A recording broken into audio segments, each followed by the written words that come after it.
All right, everyone, welcome into HiBruinNation. I'm Goosey, your host, joined by my co-host as always in the Chavo and Mr. Hattie. Happy early St. Patrick's Day for everybody. A good week for the Boston Bruins, who went 2-1. We got a lot to talk about tonight, and hope you guys stick around for it. We got Hagens watch, McAvoy's rotten luck, Swayman potential Vezina candidacy. If I could get that word out, that'd be great. And is Pasta the next potential Ray Bourque equivalent, and much, much more.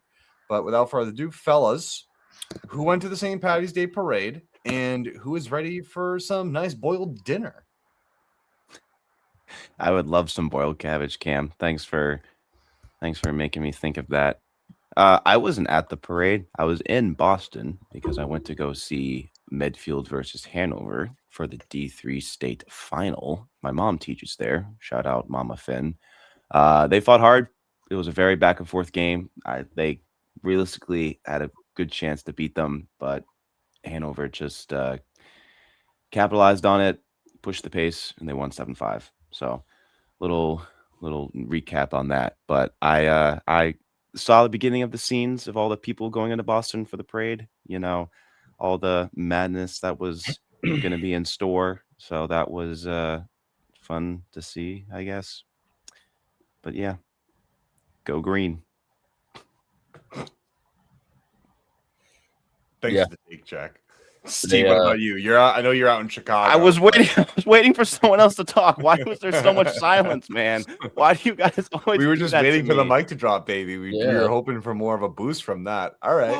Well, if I did, you would have started playing wah wah wah wah wah wah. Either I talk too much or I talk too little. So take what you want. Take what you get. Yeah, I didn't go to anything, and it's just I don't care about like doing the tourist stuff. Right, I don't like going to see the river dyed green. It's actually way better to watch it on TV because you're not freezing your ass off and dealing with the elements. And also, if you don't get there by 6 a.m., you're gonna have to wait till people circle around to actually see the river. So it's just not ideal, and it's cold. Usually, it's very, very cold and windy.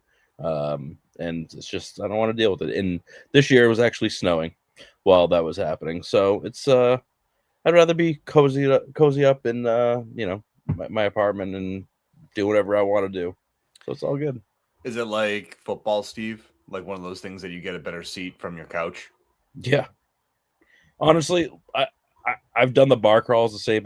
Patty's Day bar crawls, and it's it's fun, but the people get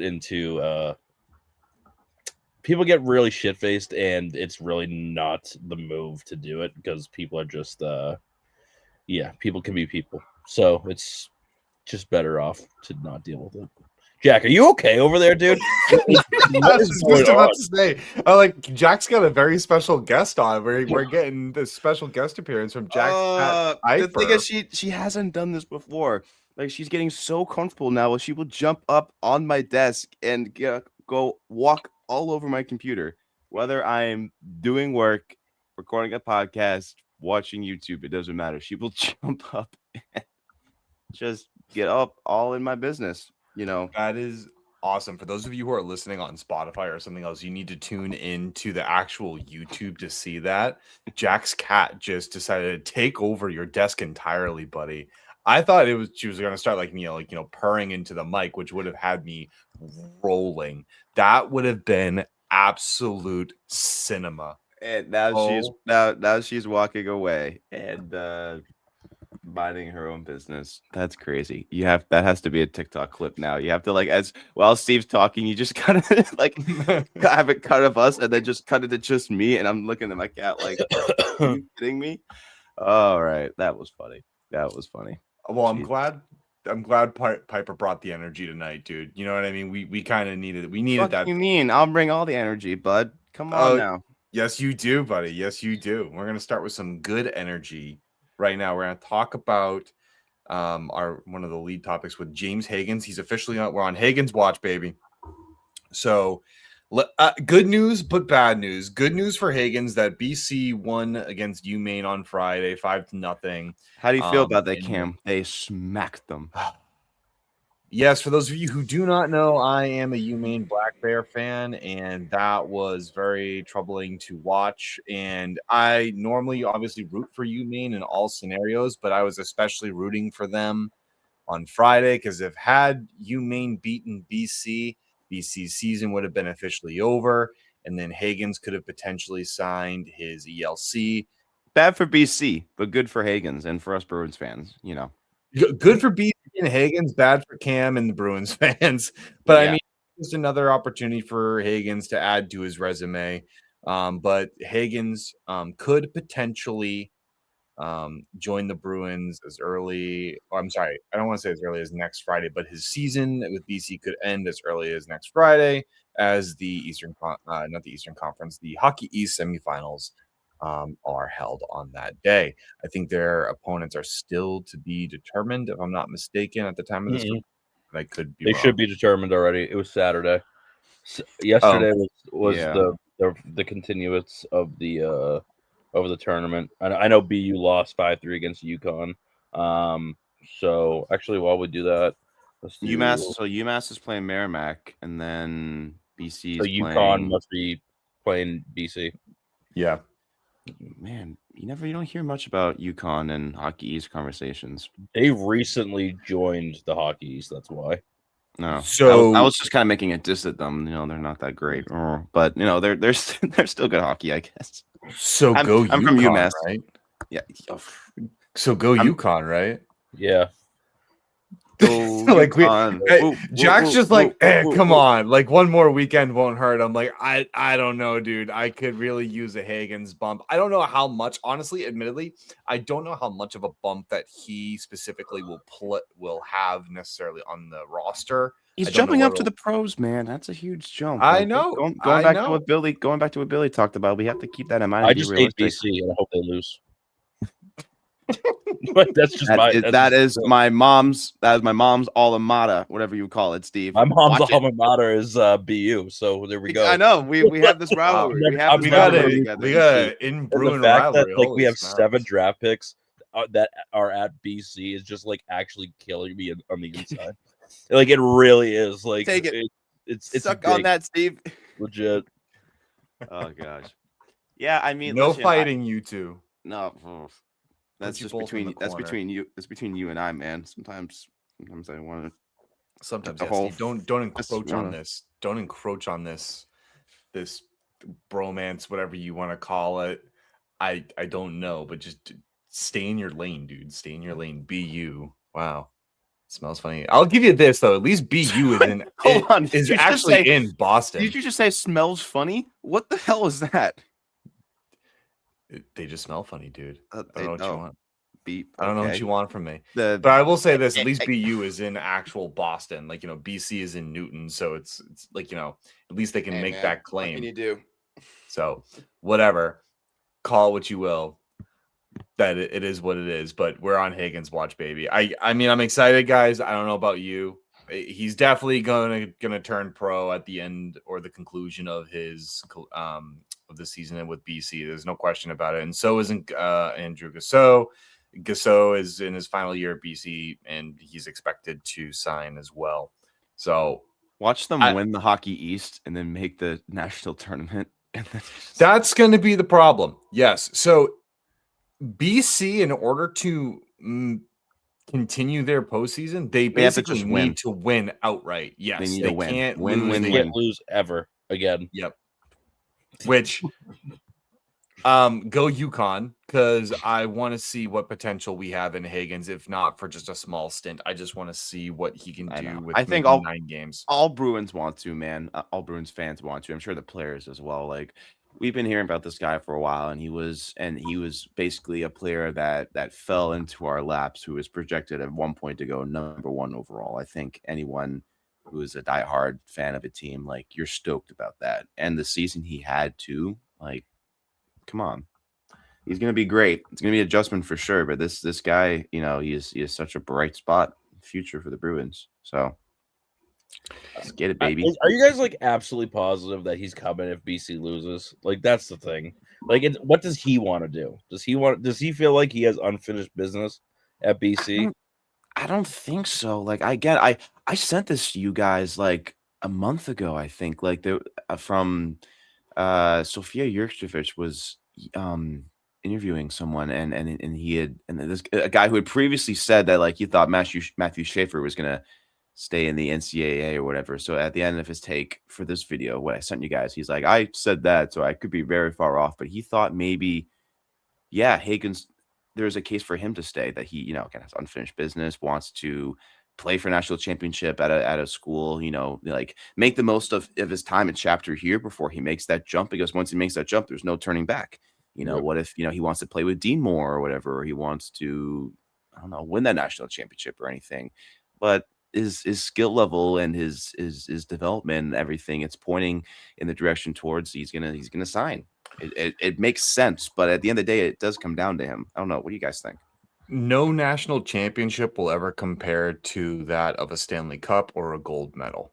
So I think if Hagens sees more value of joining the NHL, he'll do that. And I think Don Sweeney even said this as well during his press conference, that Dean and James will make that determination themselves when they think they're ready. And I think the progress that James has made, I think, is warranting that he'll want to make that next challenge in his life. And he's got 33 games played this season with BC, 23 goals, 22 assists, 45 points, compared to last season where he had 37 games, 11 goals, 26 assists for 37 points. So he has taken a massive leap the way I see it. And I think he knows that. He'll definitely talk with his agent. He'll definitely talk with the Bruins organization to determine his best path forward, at least for Hagens. I think he turns pro. For Gasso, he really doesn't have a choice.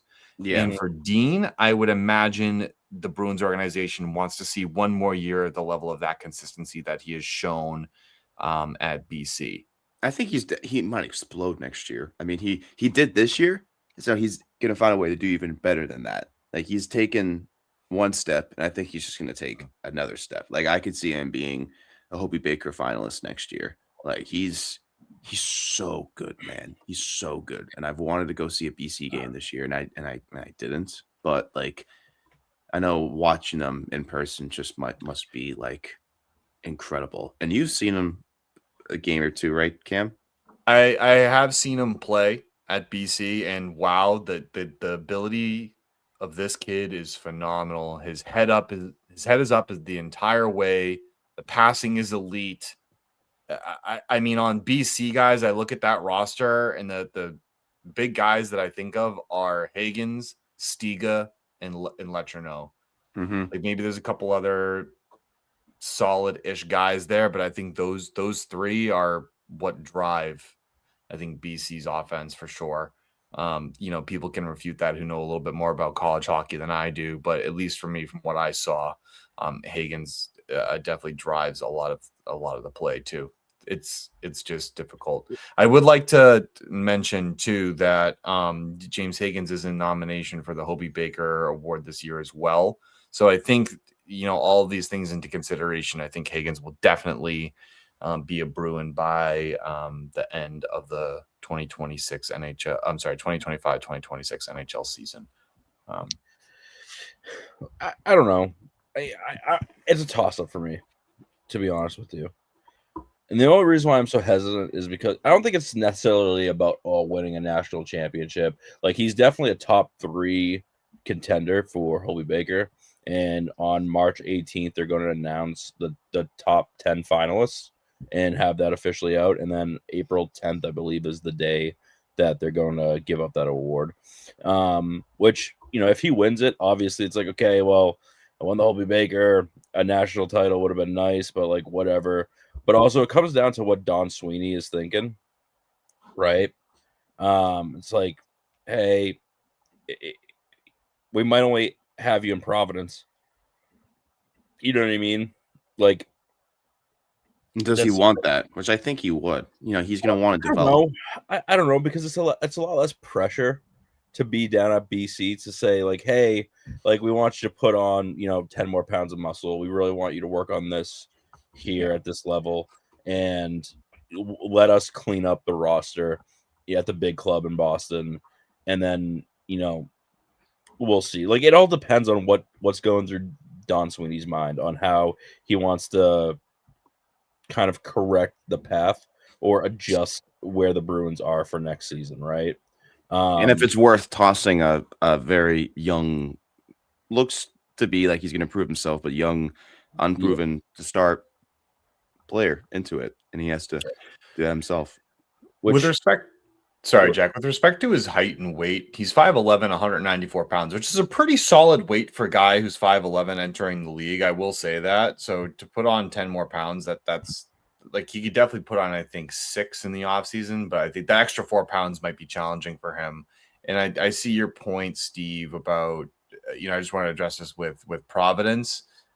I think they'll do him justice by giving him the rest of this season with the Boston Bruins and the big club to kind of understand what other forms of development he would need and if it would be worth going to Providence, for the playoffs if the Bruins get ousted. So I think it's a multi-layered approach here. Yeah. Which makes sense. I mean, when you think about it, Pasta was drafted, right? He played 25 games down in Providence, and he lit it up, and he was over a point per game production, and they called him up, right?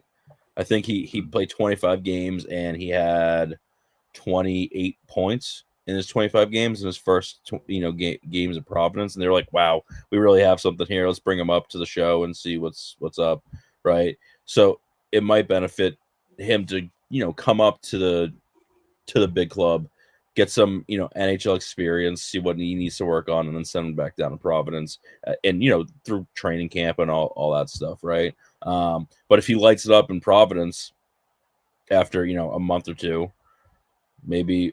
But that's what I'm so afraid of is like we obviously have talked about this for weeks on end that we got guys, young guys down in Providence that they refuse to bring up, and when they actually do bring them up, it's like, hey, wow, we got something here. Like, are they just going to bury him down in Providence? Like, No I don't shot. know. No shot. That's what I'm worried about, though. He'd have to be so underwhelming and displeasing or whatever to get that treatment. And I just think there's too much hype around him. And I think what you guys mapped out is most likely going to happen. He'll get called up. He'll get to his stint in Boston. It's going to be exciting. It's going to be thrilling. And then, whether if the Bruins don't make the playoffs or they play around and then get ousted, what our opinions are on that, we could talk about too. But I think it's probably either of those two of those options. And eventually the Bruins seasons will come to an end.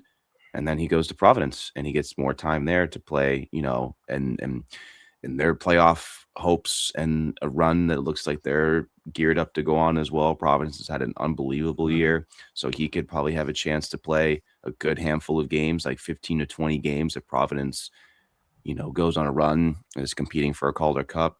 So I think we'll get to end up seeing a lot of him play at the pro level before we go into this offseason. And then he's going to come back and be competing in training camp, and then maybe making a spot off the bat. Minton did it, why can't he? Again, those two different players, but he can make a good case for himself, but we'll have to wait and see. But I think arguably we'll get to see a good stint of him coming up sooner rather than later, or maybe a little bit later. Yeah. It's up to UConn. UConn's next, and then we'll see from there. UConn is definitely the deciding factor, right? Yeah, as of right now. It could be the difference between him, signing in the next 2 weeks to the next month. I don't think it's going to be that long, but we'll see. Exactly. Because no matter what, this upcoming weekend, the Hockey East tournament is over. Friday is the semifinals, and then Saturday is the finals.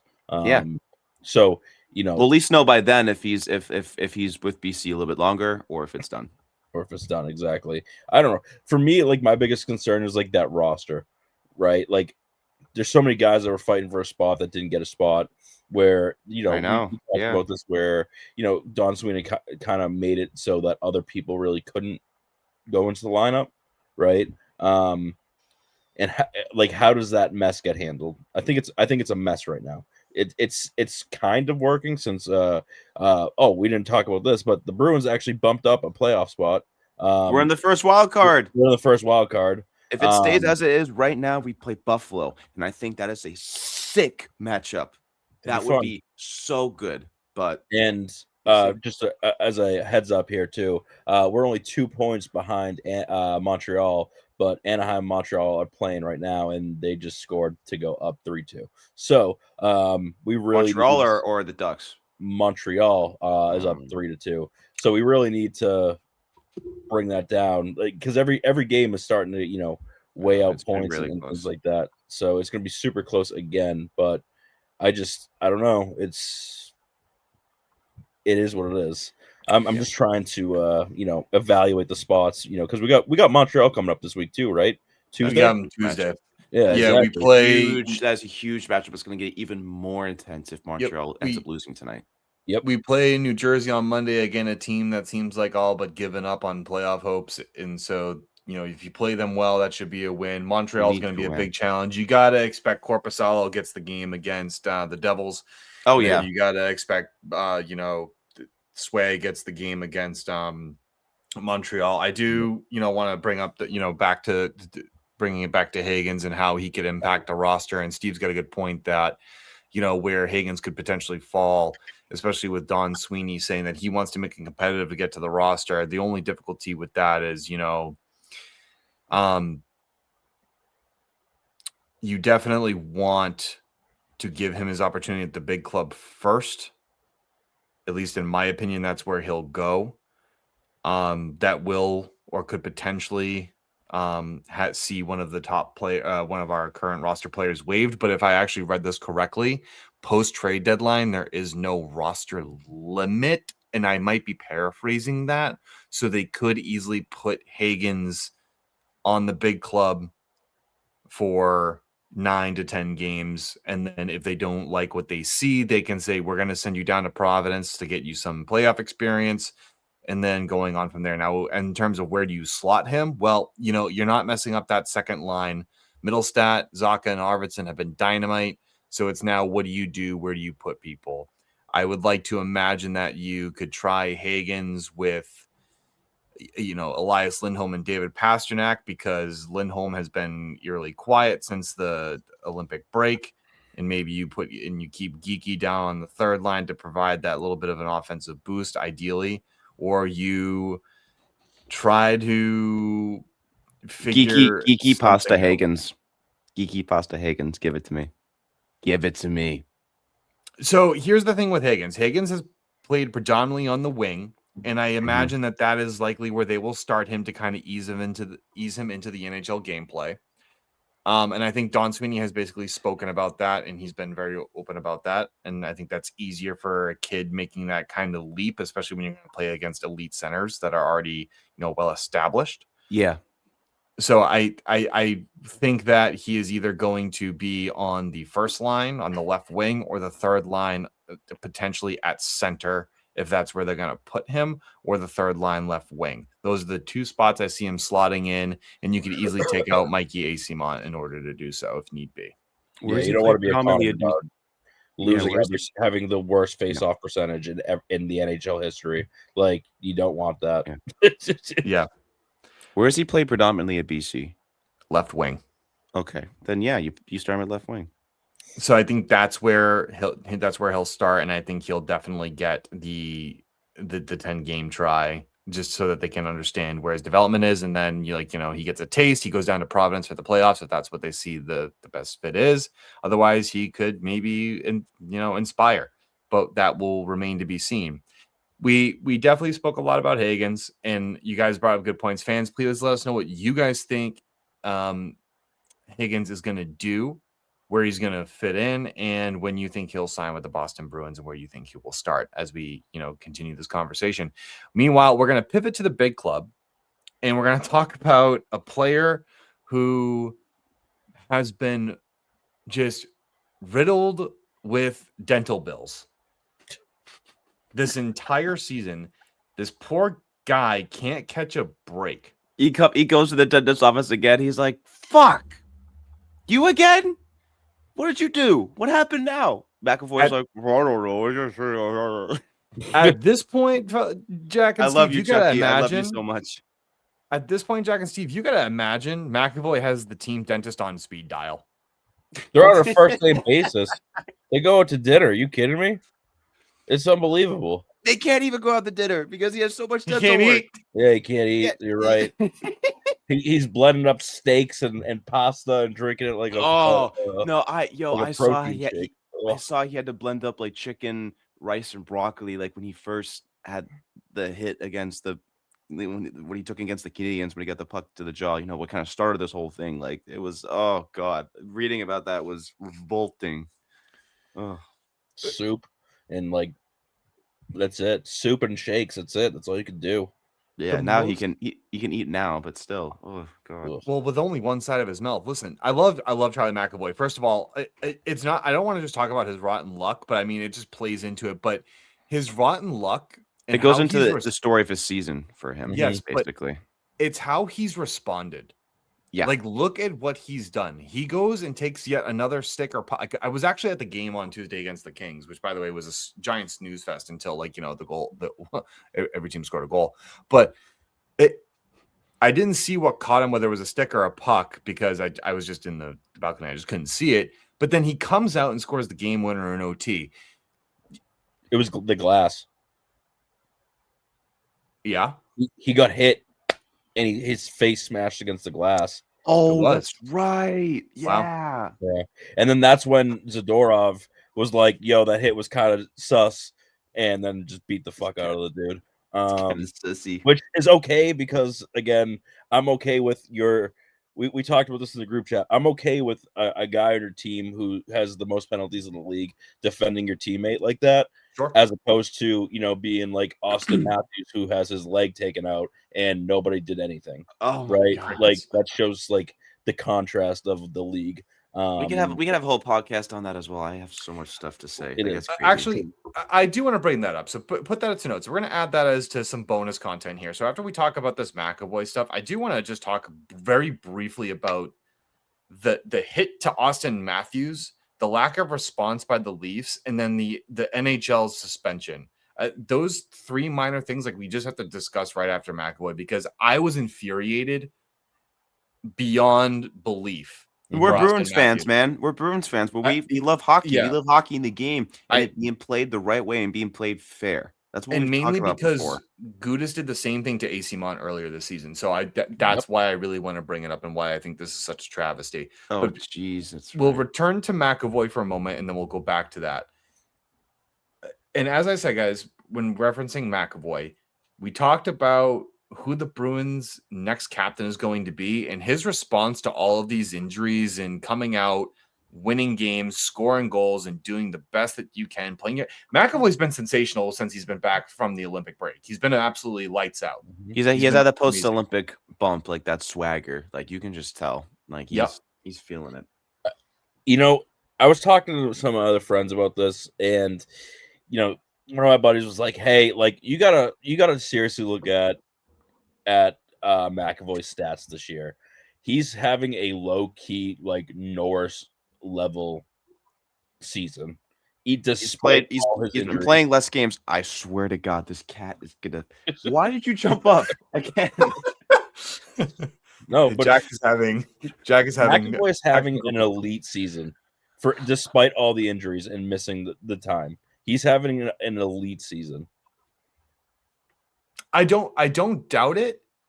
I just don't think it's as good as the other defenseman nominated for the Norris. That's just the downside.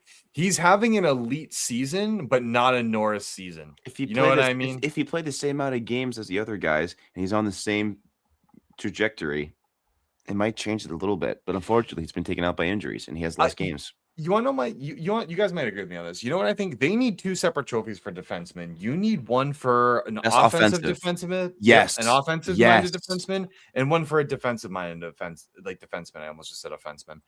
But if you really think about it, the Norris Trophy lately has been just going to the defenseman who's been scoring points. Okay, like that's fine. That's just like a seventh play. That's like a seventh player award that you have like a sixth forward on the ice. To me, that doesn't. Eriksson Karlsson got it recently. Was it last year? Eric Karlsson? I can't remember the last time. No, I think it was Makar that got it last year. I can't remember off the top of my head who was the winner last year. But yes, if we had two Norris-esque type awards, yeah, you could put Charlie McAvoy in the running for the defensive one. That is also part of the two-way game. But I think he's having an elite defensive year despite all, and this is in spite of all his injuries. He's had to wear the bubble. He's had to deal with all of that. Christ, the guy is getting abused. Yeah, he out is. there. He's being beat. He's being beaten. And wow.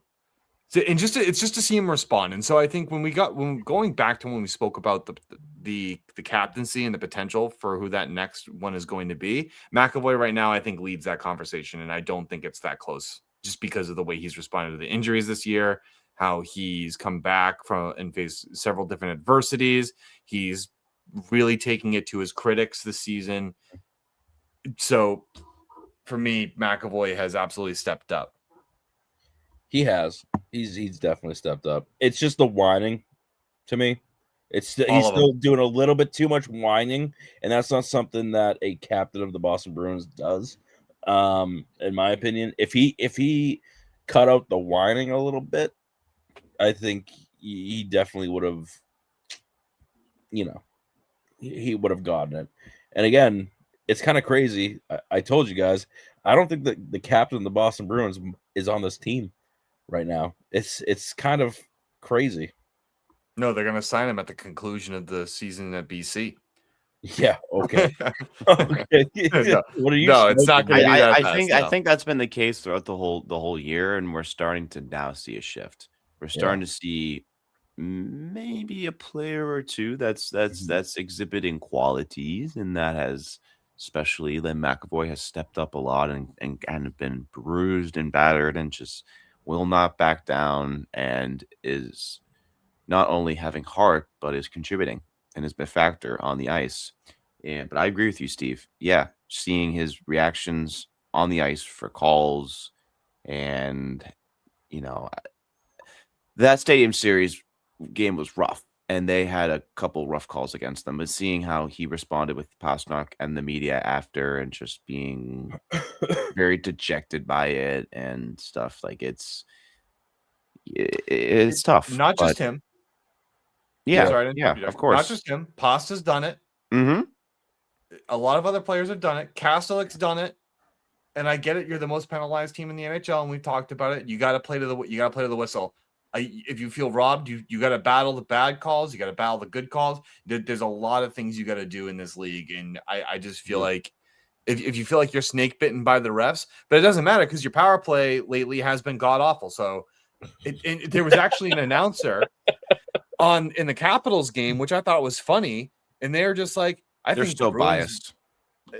I don't care. I thought it was hilarious because it got a good point, and they were just like, I think the Bruins might as well just decline these power plays because they've been better off the power play than they've been on the power play. And I said, oh, that's actually pretty good. I was like, yeah, I think they're 4 for 28 since the Olympic break or something like that. Yeah, not good. I don't know, something stupid like that. Listen, it's terrible.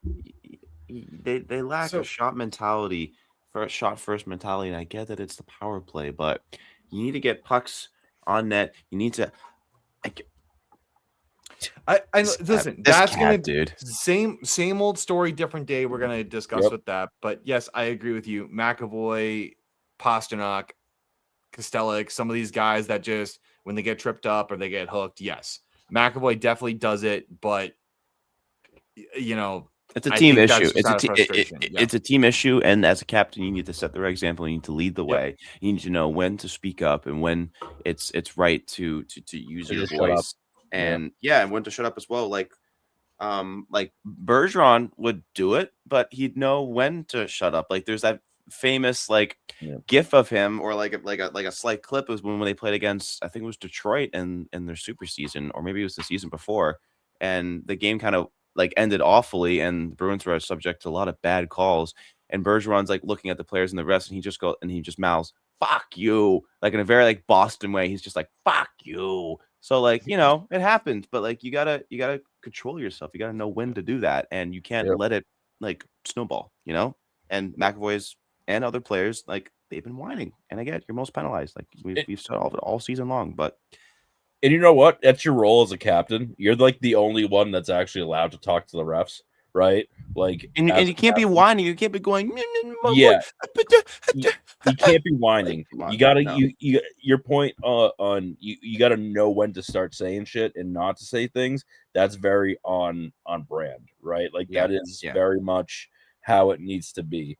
Because if it's like what's that? The boy who cried wolf, right? You keep doing it, you're not gonna get anything. When you do it at the right time and bring attention to an issue, maybe you'll get the call in the future, right? In the second period, you get something in the third, whatever. It doesn't matter, but you just need to stop bitching because Yeah. the refs are going to call it the way they see it, and it's your job to not get penalized as much as you have been and give up goals on the PK because that doesn't work. And then Cam, like you said, when you finally get the opportunity to be on the power play, you got to score goals. You got to actually shoot. You know what I mean? You got to take advantage of each situation and just play the game as it is. Yeah, man. I mean, I agree with that. It's kind of hard. Like, watching some of these power plays was rough, especially with the shorthanded goal. Like, that was just rough to see. Like, in a game that I think, you should have won. Like, you know what I mean? And that goes to the San Jose game. I think when we allowed the shorthanded goal, you just can't do that. You got to respect your opponent a lot better than that. And I just think of that game, and I just say, yeah, you lose 4-2 that game, and your power play could have really helped you there. The Sharks defensively have not been that great, and I think when that's just one key piece to look at too when you think of the power play. But that's just one aspect of it. But bringing the conversation back to McAvoy, and then we'll actually go on to the conversation where if Swayman has a case to make the Vezina candidacy this year. I just like how McAvoy's played since the gold. I absolutely love it. His celebration in the Kings game in overtime, phenomenal. Loved watching that. Got a front row view of that. That was absolutely spectacular. I think right now, just for me, McAvoy has earned a ton of credit. I mean, that's a hockey player right there, getting smacked around, getting teeth knocked out, and just coming back out on the ice and just absolutely taking it to the opponent. It's very noteworthy, and I'm sure Marco Sturm is also uses him as an example in that case as well. Yeah, 100%, man. Do you want to touch on Matthews real quick, like 5 minutes? Just say our Yep. thoughts. You're actually right. So for those of you who don't know, and I'm pretty sure it's hard if you don't know. Oh my god. That I don't know what you're going on about. I'm just saying. I'm setting the scene. I know. I'm going. Oh my god! Like how fucking ridiculous was this scene? And what happened? You have a guy. Again, for those of you who don't know, Austin Matthews' season has basically come to an end. It's over. It has come to an end. It has come to an end. He has a torn MCL. He's done. He's done for the season. Grade 3 torn MCL, and I believe a contusion. So, for those of you who didn't see the hit, and for those of you who didn't listen to the post-game interviews with the players that saw the hit and proceeded to do nothing, I couldn't believe it. Austin Matthews' season has come to an end off of a really dirty hit by Radko Gudas, knee on knee. The guy has a history. The league determined that they were only going to suspend him 5 games. Joke. But perhaps the bigger joke was that no one on the Leafs did anything. And I'm going to tell you why. Single thing. And I'm going to tell you why that bothers me so much, and why I think that basically signaled the end of Austin Matthews' career in Toronto. That going, like, I'm going to tell you, Jack, you and I are on the same beer league team. Steve, you and I are fraternity brothers. If either one of you ever saw something like that happen to me, or if I ever saw something like that happen to either one of you, it's on site. I'm literally a full. I'm seeing red. I am tearing your face off. Exactly. Yeah. You are not just my friend. You are my family. I'm going to defend you. Oh, hell no. How disgusting. If you're Austin Matthews, how can you go back into that locker room knowing or thinking that they have your back? That's not just their captain. That is their teammate. That is their friend. And you do nothing. It's crazy. It shows the broken room that they have, the broken culture that they have. It's a problem that they've had since before Matthews and the common core that they have been there. They since before back, it's since like Ty Domi is when they actually had a fucking spine and they would do something about it. But that age of hockey and those players left. The Leafs didn't catch up. They've been soft ever since then, and they have no spine. They don't do anything. They really don't. And then the fact that you let your captain sit there, slumped over on the ground, and didn't do anything about it, is all you need to see. And then those post-game interviews after were horrific. Absolutely horrific. You were staring right at it, and then you bitched that you might not have gotten a call. What do you mean? Sorry, I didn't mean to interrupt you, Jack. No. But that just irritated me even further. By the way, me too. By the way, I'm sorry. I know we're not a Toronto Maple Leafs podcast, but this is just something that is extremely noteworthy. Of like, that's a human being, dude. Like that. It's hockey culture. It's like how do you not do anything? Yep. Because imagine if that happened to Pastrnak, everyone's getting jumped. I will drive into Boston and jump on the ice. Zadorov and Kostelic is hopping off and beating the shit out of whoever, right? Like that's just how it goes. And like the example I used earlier is, McAvoy got hit. It was kind of a not necessarily dirty hit. It was a little suspect hit, and Z stepped up and did what he did, defending his teammate. No, I don't even think Z saw the hit. He just saw McAvoy holding his face on the ground again, right? That's all you need to see. And that's all he needed. Again. It was on site. It was on site. And it's like, it doesn't matter that you didn't see the hit. Like you knew who was moving it, who was the closest guy on the ground. Or you look over and you see who's down. It's your captain who's sitting in a heap on the ice. How do you not go over there and do something about it? How do you not? And that's what I'm saying. It's a culture. It's a team issue. It is a DNA issue. And I am a Steve Dangle watcher. I will put it out. I've mentioned it before. Like, I'm a big fan of the guy. I love the dude. I mean, he's had recently, maybe a little questionable. And I don't necessarily support some of what's said. That's a conversation maybe not to have on the podcast. I don't want us to get too deep onto that because it's just kind of different how we kind of view and accept certain things for certain people. I don't know. But that's exactly what he had mentioned it and put it into words, that it's a DNA issue. It's at the core of their DNA that they are soft and chicken shit and they can't do anything about it. Really. I just have to say, I don't give a fuck if that's the captain. To me, it's not even about that. That's your friend. Dude, that's a guy that gets up every morning and goes to the rink with you, gets coffee with you, eats with you.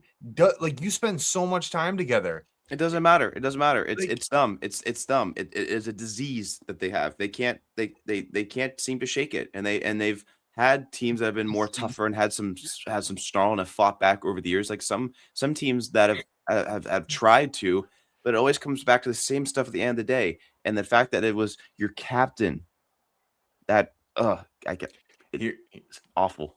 Here's a funny one for you. Austin Matthews, you are a Boston Bruin. Well, just get him signed. No, I'm kidding. It's a joke. It's a joke. I would love that though. Oh my gosh, imagine. Right. Cam, you mentioned this earlier. You don't think the 5-game suspension is enough? Nope. Should have been 10. Should have been 10. Yep. That is a lot. That is a lot of games, but also it's a guy who's a repeat offender. It's now his 5th suspension, and he's done this stuff before. And I think, like we said to a Bruin earlier on in the season, so like, why don't you give him more than 5? But also, I think it was the fact that it came down to logistics of that he had an over-the-phone hearing, not an in-person hearing, so therefore, like, you only could get up to 5 games. Like, that was the negotiations with it or whatever. Like, and that's kind of dumb, I think. But the reality is they didn't want to pay the cost of the flight. I don't even know. I don't know the logistics for George Paris didn't want to get out his credit card for it. We get it. He didn't want to get out his team card, his NHL card. Were they in Toronto? It happened in Toronto. Yes. Isn't the league office in Toronto? You should have been just like wait. No, there you go. There you go. So then I don't know. I really don't know the logistics of He it. did, But holy he smoke, probably dude. he probably traveled with the team and they had left Toronto by the time like they Oh got my getting god, stuff that's so started. bad. But like, yeah, like what? Listen, like, sorry boys, Toronto's calling me. I gotta stay. What? Yeah, the league is going to suspend me. Sorry, I'm going to go home Sorry. anyways. I'm getting put in the corner. Like, I'll text you guys when to send the plane. yeah, Oh the my God. NHLPA is kind of It's a joke. it's suspect lately. You know that. We all know that. I don't. Yeah, it's so tough to deal with. Look, it's just a quick thing I wanted to harp on because, like, for me, it's just like I've seen teammates go down. I've played high school football. I've played like very physical sports, and like it's just code of conduct. And like when you mentioned that, I just had to say my thoughts on it because it's just Yeah. Well, it- you had to touch upon it when you're talking about I had to. someone like like who come on the Bruins and the culture we have, and a guy who has responded throughout the adversity that he's received this year. Then you compare it with Toronto's response and how they've dealt with Matthews. It's Night and day. It's astonishing. Night And and day. to be honest with you, we should table this till next week and figure out what is actually going to happen to Austin Matthews as a little side bait, because we'll go through the contract and see what happens. But I guarantee you, once he gets, I want to break that down. I want to break that down and see like logistically what he needs to do moving forward to get the hell out of Toronto. And you know He's what? got 2 years left on a $13.25 million deal. And you know what though? He might come out of his MCL surgery and call his agent and be like, "Hey, I want to be traded. Get me out of here. Move the money. I don't care. Just put it in the black market. I don't care." Well, no, that's part of the argument. No, we'll have to table it to next week to actually get into the grounds of that because, like I said, but think of this question that I asked: how does he go back into that locker room? He doesn't. You don't. But if you have a spine, if you have balls, you don't go back in there. Like, you gotta defend yourself. Jack, you mentioned this earlier. Who do they have that is like considered a tough guy, right? Like who on right now they don't have any. They have Domi, but even then that's a fake tough guy. That is the definition of a. They had Revo. They had Revo, and then they got rid of him. There's a guy on defense. I'm trying to think of. There's a guy on defense this year, not Carlo. I have to look. I'd have to. Brandon Carlo. Sorry, Carlo. They really don't. Well, we'll have to discuss this definitely in the future. Definitely in the future, yeah. Because I don't want to talk more about the Toronto Maple Leafs because they're gonna make me puke every time I mention them. But then again, like the Boston Bruins are their daddies, so I don't know. So they can learn some lessons from the big boys, I guess, on how to defend their players. But let's move on to another guy who actually has balls, and he showed him yesterday not yesterday, but yesterday at the time of this recording, who showed some big balls in the shootout, going 9 for 9, Jeremy Swayman. What a brick wall he was, and how sensational, guys, has he been since the Olympic break? He has been phenomenal. Yeah, he's been definitely made up for his his mid-ice goal that he let in, but made up for a little bit on that. Let it go. You won gold, dude. Let it fucking go. Dude, I know. But listen, he was on the team that won gold. He was on the team. No, listen. Tuukka Rask was on the team that won the Stanley Cup. His name is still on the Stanley Cup. So that's true. I only bring that up is that he had a great response after the Olympics. Like maybe not the quote unquote best one, but he still contributed and helped them win that game. And he was on the team that won the gold. And then since the Olympic break, he's been phenomenal. He has been lights out. And and he's a backbone of our team. I've said that before. I'll continue to say it again. He's awesome, and he's got his swagger back, and he's had such a good bounce back from last year where it pained me to see him go out there and try and play a game because it was like the entire team was unwatchable, and he was a part of it, and he's had a great response, and especially after the Olympics too. But I think we might want to look at some stats too because we have a debate now amongst us that we kind of started a little bit before the pod as well about what we think about a certain something. Well, that's going to be the question I have for you guys. Does Swayman's performance this season earn him some discussions on Vezina candidacy? He's 13th. Oh, sorry. Well, okay.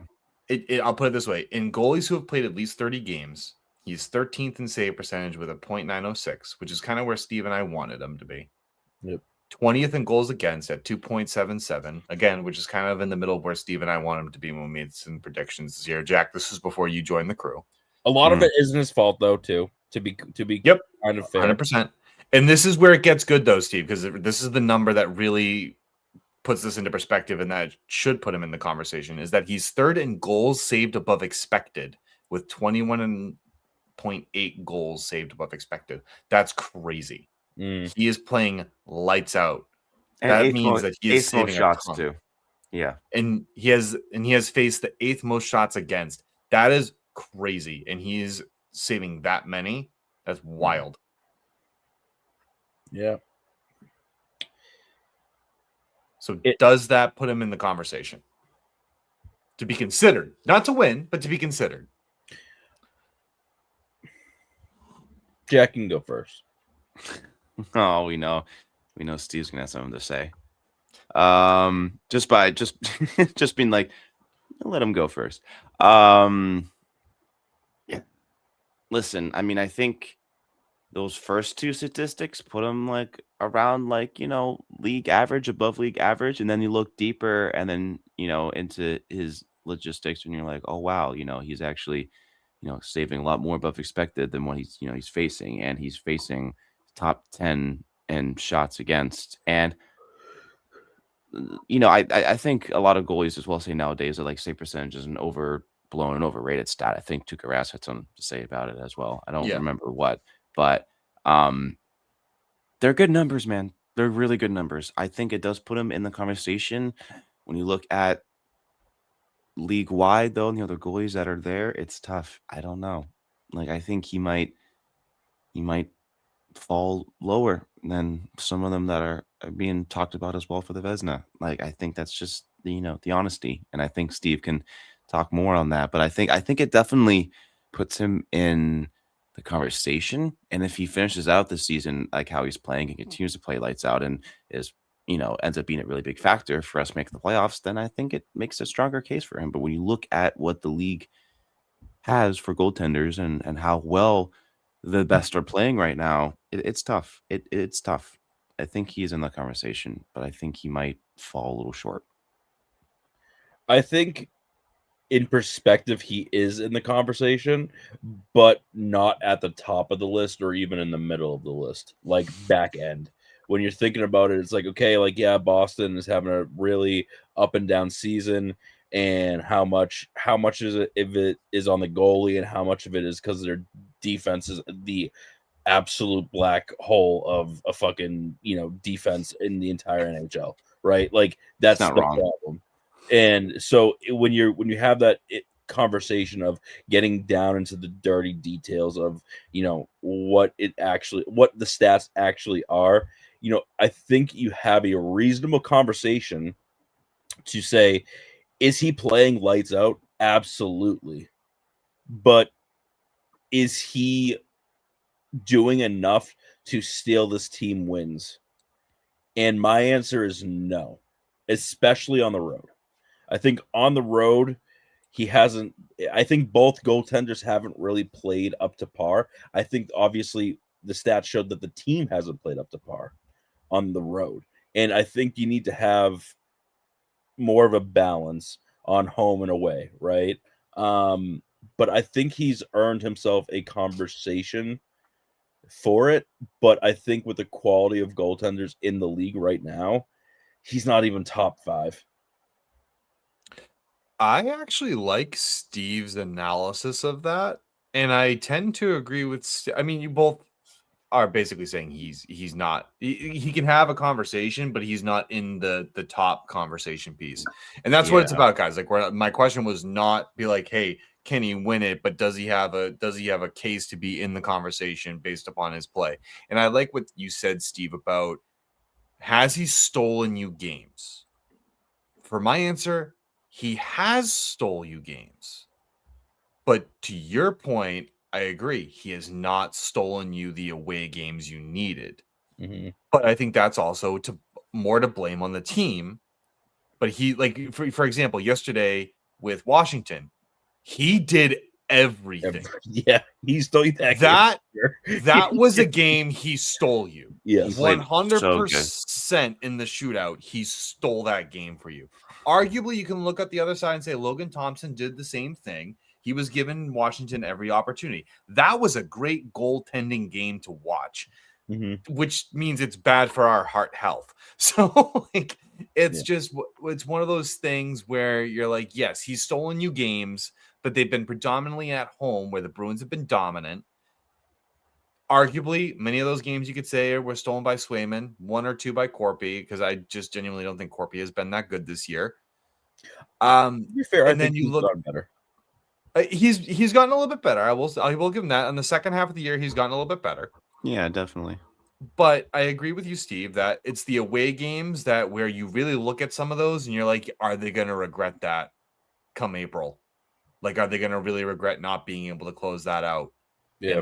And to my answer to that is yes. Now, is that to the fault of Swayman? No, but he also couldn't make that one save you needed just to get that win. Like, you know what I mean? Like, no matter how improbable the save was, it just couldn't be made. I'm not going to put that on him, but it unfortunately just falls in his category. Yeah.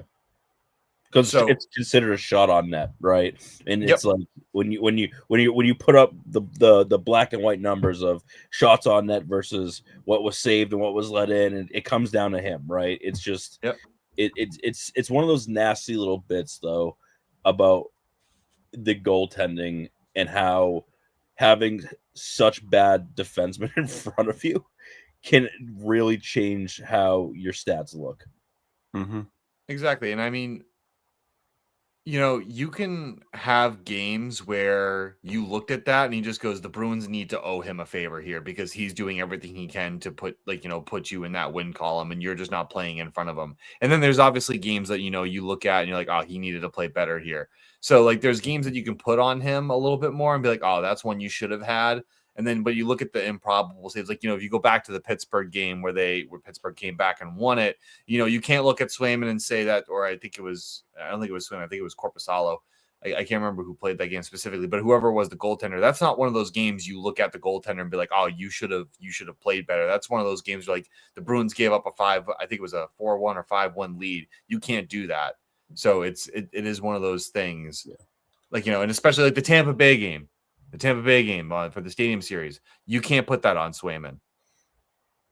Like, you know what I mean? But is that a game that he needed that he could have stole for you? Absolutely. And was he doing a good job of it up until the point the Bruins just got too many penalties and lost their composure? Yes. So it's a mix of both. So I agree with you guys. He's making a conversation. He's making a whisper in the conversation, but it's not big enough to make a splash. Yep. Yeah. Fans, also let us know what you think. Do you think we're even crazy for thinking Swayman has a case? And if you think he has a better case than what we're thinking, also let us know in the comments. We'd love to hear it.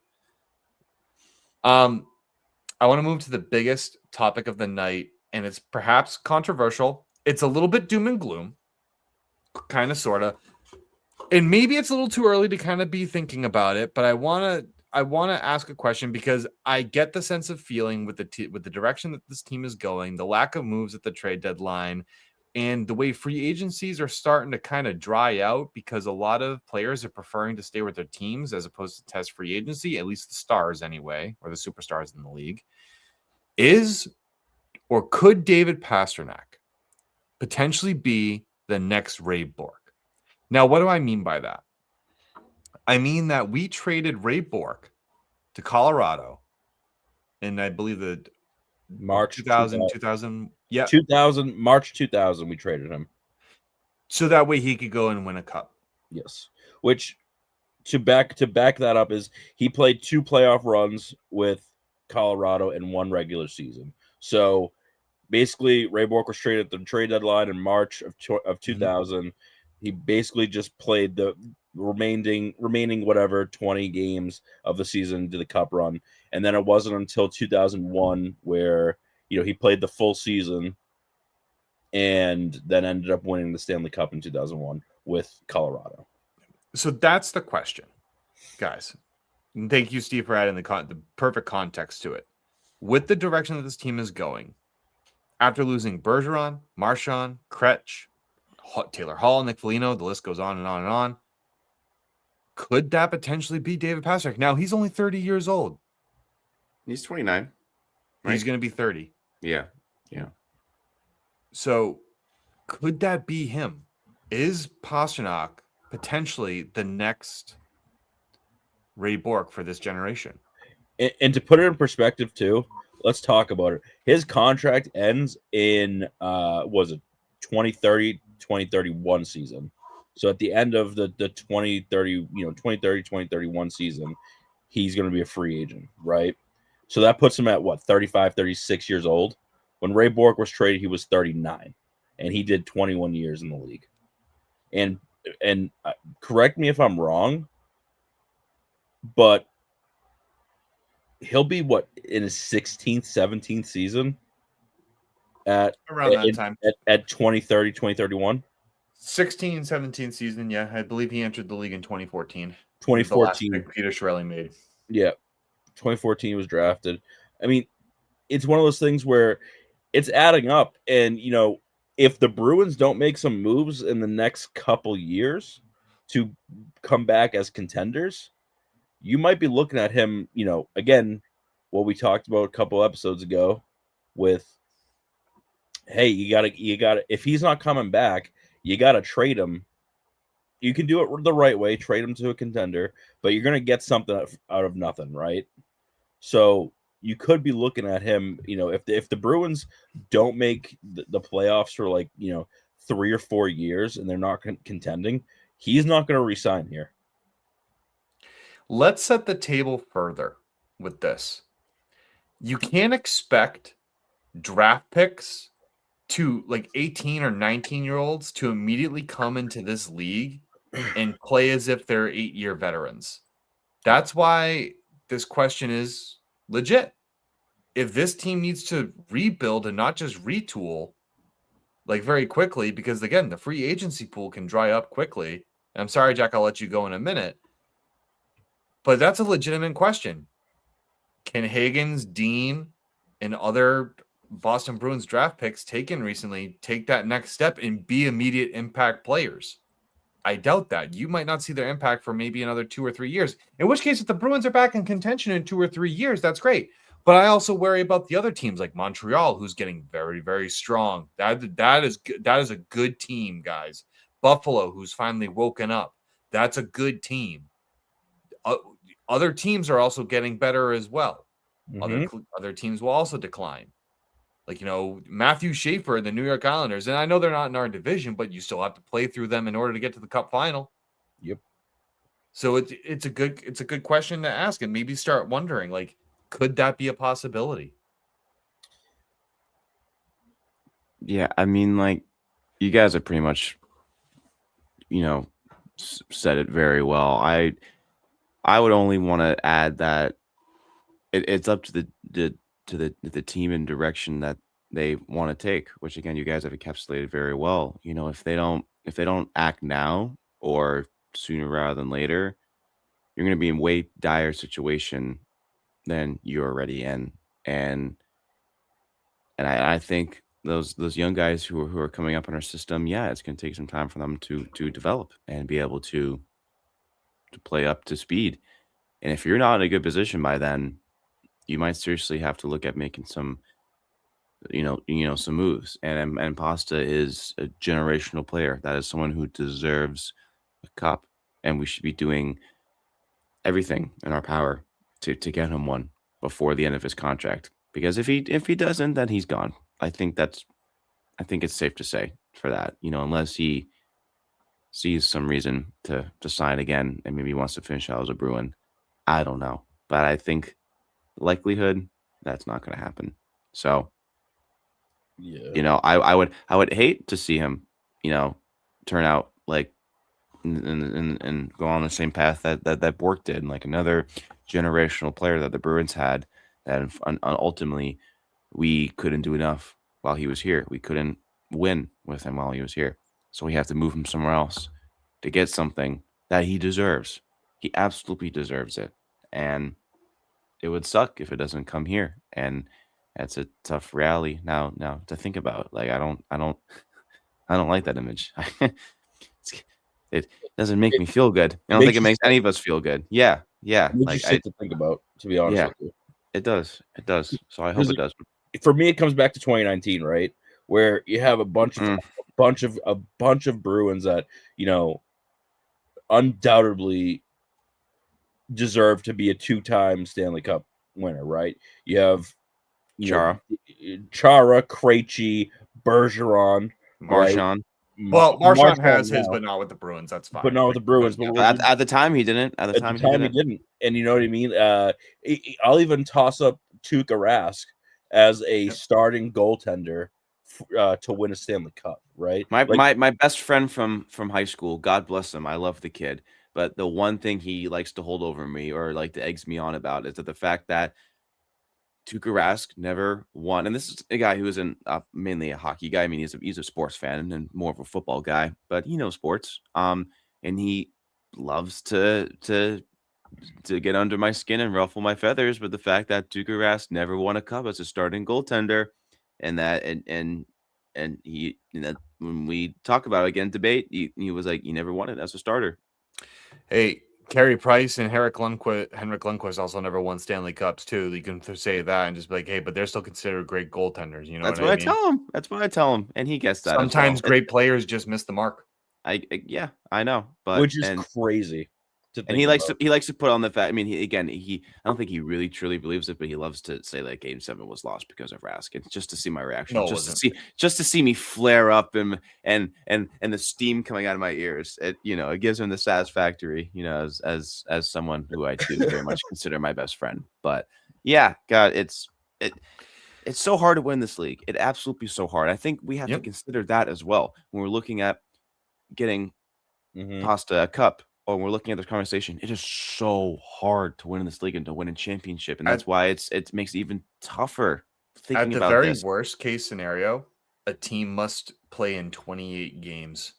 The very worst case scenario, 4 rounds. If every round went to 7 games, think about that. High intensity, physical body. Your body's destroyed at that point. Why do you think they party so hard after they're done? Obviously, one, because they're celebrating, but also they want to numb up. They want to numb up the pain a little bit and just kind of, Novocaine with the beer, And Steve, it's not just 2019, 2013, 2022, 2023, when we got ousted in the first round by Florida. Those were 3 painful years that you had to watch things go awry. That you were expected to win a cup and that you should have won a cup. 2013 or 2019, obviously, because you were in the cup final. But that 2022-23 team, you should have gone to the cup final. Even an conference final would have been disappointing before going into it, before we knew the collapse that was going to happen. If we even thought that they were going to lose in the conference final, that would still be a disappointment, a huge disappointment for the season. But the fact you lost in the first round, and you know what? Pain. It's just pain. It really is, and it's quite frankly, when you look it up, when you're looking up like stats on like the Boston Bruins history, it's just like pretty much always a bridesmaid, never a bride. Like that's really what it is. Like, you had to use that quote. You had to use the. Thanks, Daddy Kachuk. It really is, and it's just like it's so hard. Like I tell all the people out here, like in Chicago, it's like, yeah, being a Boston Bruins fan is like actually bad for your health. Like it's really like it's a negative impact on your health because again, why do you think Steve is now acting the way he has been? He has been a Toronto Maple Leafs fan for all this time, and eventually it gets to you, man. It gets to you, and you say anything, be saying for the Bruins. I'll tell you right now, that shootout got to me yesterday. I was stressed. You literally texted us. You're like, this game is taking years off my life. And I had a chuckle at that because I could imagine you sitting there being like, fucking hell. But it all stems, like those failures to convert on championships have now impacted the roster makeup. So now if the Bruins can't get back into it in the next 3 years and be very strong competitive, like if these picks don't hit or if something goes wrong, if the free agency pool can't help build or get those final pieces, I bet you Don Sweeney and Cam Neely, they're looking at it and they understand the team wants to win. They know they want to they want to win the cup. There's no question in my mind about it. It's just now I put that question in my own mind with with how Ray Bourque was traded and things like that with Pastrnak, because Pastrnak is that generational player that we have. Yep. And to be fair about the Bourque case, like I'll put some like details out there, because I think I brought this up originally, right? You know, in 97 through 2000, the Bruins they went through a rebuild, like not a retool, like a full on rebuild. They didn't qualify for anything. They were bad, and that's the reason why we got Joe Thornton at number 1 overall. Yep. You know, that was our last number 1 overall pick, right? Because we were that bad. And Ray Bourque was on contract, and he said, "Hey, you know, this is how I'm feeling." Because management went to him and asked him, "Hey, what do you want to do here? Like you've been the captain for 15 years. You've been on this team since 1979. Like we want to help you because we're screwed, right?" And he said, "Hey, if we're not 1989, wasn't it? 79. Oh, that's right. 79. No, he's right. 99. Yeah. Oh, Yeah. No, he's right. Sorry. I think Neely was 89, or we got Neely at 80 in 88 or 89. Sorry. Yeah, Neely was in the ladies, but yeah, Ray Bourque came into the league in 79 and played till 2001.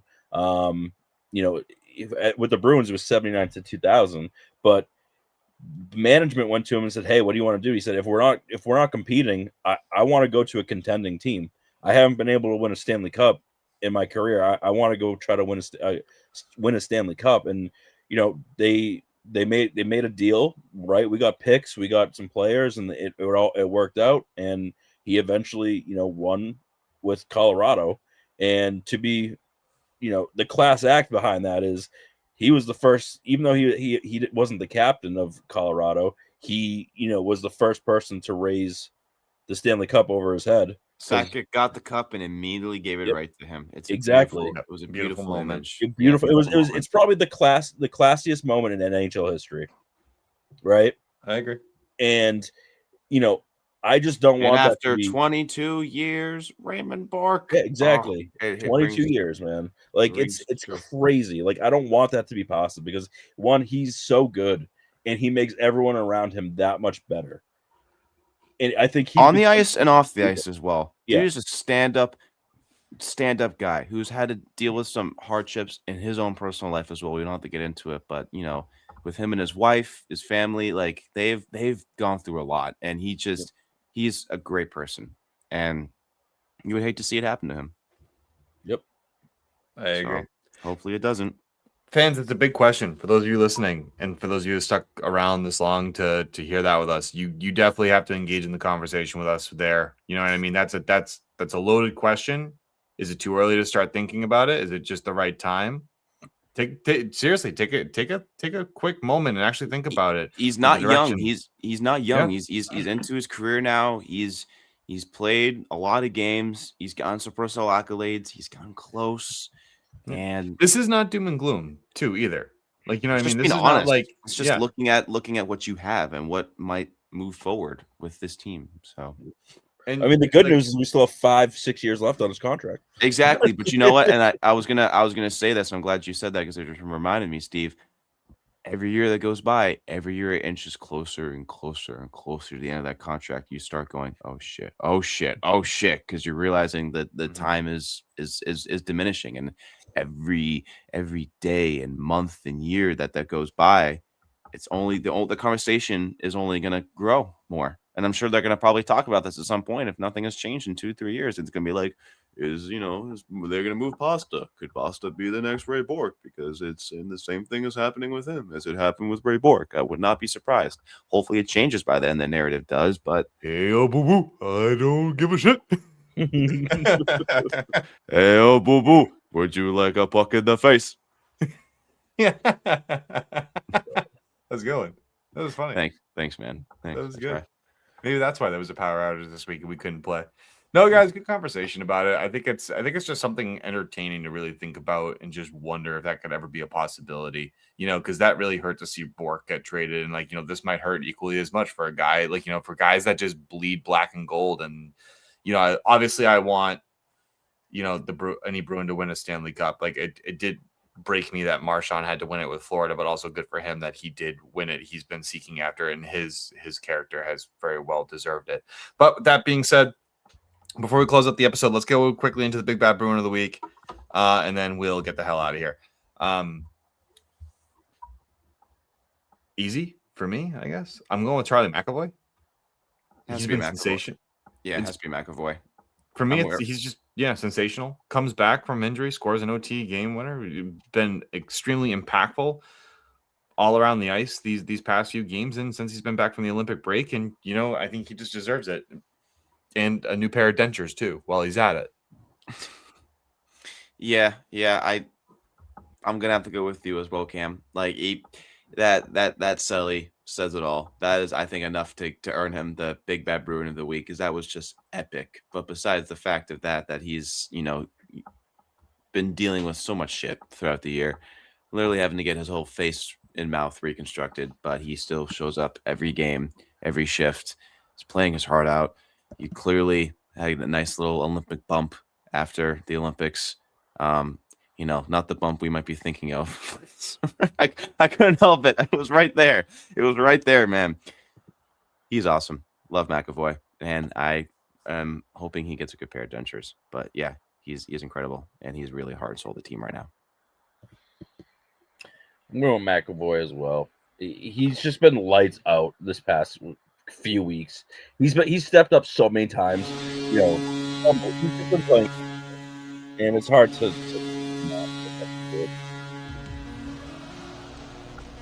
Woo! We got it. Nice pick, Steve. I'm doing my dance for when we hear the song. We get all three of us right. I just do whatever. Well, it's hard not to. It's hard not to. Too many Boston baked beans up in here, dude. Oh, you're getting crazy. Let's go. Awesome. I love this goal horn. Do you want to look for positive stuff for this week? Yeah. Ready? Here's my positivity for the week. If Montreal loses tonight and we win tomorrow, that means we're at the same amount of points. But if we beat Montreal in Montreal, we're in the third spot in the Atlantic now. Ooh. So that is some positivity. And then if the playoffs were to start that day. Here we go. Anytime I hear it, come on, I just that'd be the greatest thing in the world if we just flip spots with Montreal. And if they started we have to play Tampa though. That's a good conversation. Oh, you want to know what? I changed my mind. Let's not do that. Let's not do that and say we did. Well, it can get a buffer. I think getting up to the third place means we can. It's a little bit better because we're going to lose a lot of road games. So it's a buffer to bring us down, so we're not going to fall completely out. Tampa also has a couple games in hand on Buffalo, so there is a likelihood where if we do make the playoffs, I think one of the most likely matchups is either going to be Buffalo or Tampa. Oof. So Buffalo that's where I think good. Buffalo might be fun. We might be able to beat Buffalo next week or before the playoffs start. We should actually take a look at that because honestly, exactly. Buffalo. I'm going to give you like a quick opinion on that. They're kind of playing with house money. Both the Bruins and Buffalo are playing with house money in the sense where the Boston Bruins have exceeded expectations. And you could argue that Buffalo has been needing to make the playoffs. And so now that they've made the playoffs, they know they can do it. So it's like whatever else happens for them. And the same thing with the Boston Bruins. Whatever else happens. They've already exceeded expectations, both those teams. And so in their own way that they have, right? Yeah, so whoever wins coming out of that is going to be a bloodbath. And I think that would be the better of the series to watch, in my opinion. Yeah. So, guys, final thoughts? Does pineapple belong on pizza? Real question. Don't I always blank at the end when you ask me that. I'm like, let me just listen. Pineapple on pizza. I've had it before, and it's okay, but I don't know. I don't love it. Oh. It belongs on pizza. It doesn't belong on pizza. It does. But that is okay, Mr. Pizza Expert. I am a freaking pizza expert. Ladies and gentlemen, that will do it. We can tell you are. Let us know if pineapple belongs on pizza. Go check out our website, don'tfuckwithmedia.com, for all of our blogs and much more. Connect with us on Twitter, Bluesky, TikTok, YouTube, and through our website for your thoughts to be heard on our episodes. You can even send us a voice memo or a direct message. Remember to like, comment, and subscribe to all of us on all of our platforms. As always, we love you guys, and until next time, go Bruins.